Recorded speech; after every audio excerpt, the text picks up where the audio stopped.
এই মানা এই নিচে চল কি রে বাবা নিচে চল সামনে তোর এত বড় সাহস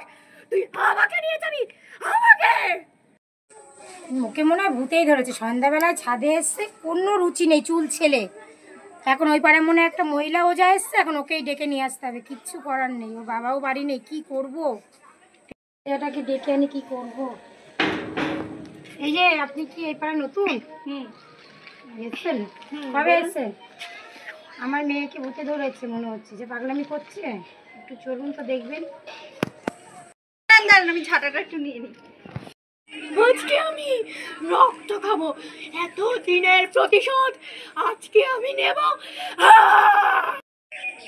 জানেন না কি যে হলো মেয়েটার বুঝতেই পারছি না একটু দেখে দেন না বলো বলো তোর এত বড় সাহস তুই আমায় দাঁড়াতে কোথায় আছিস দেখ আমার ক্ষমতা তোর মেয়েকে আমি শেষ করে দেবো শেষ তুই কে তুই কোথা থেকে এসেছিস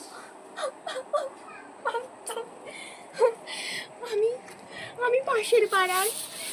পাড়ার অভিজিতের স্ত্রী বিয়ের 2 বছর পরে আমাদের প্রথম সন্তান কন্যা হয়েছিল বলে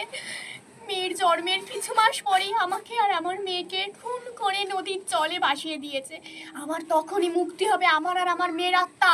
যখন ওই অভিজিৎকে গ্রেফতার করা হবে ওর উপযুক্ত শাস্তি দেওয়া হবে তখনই আমার গ্রেফতার হবে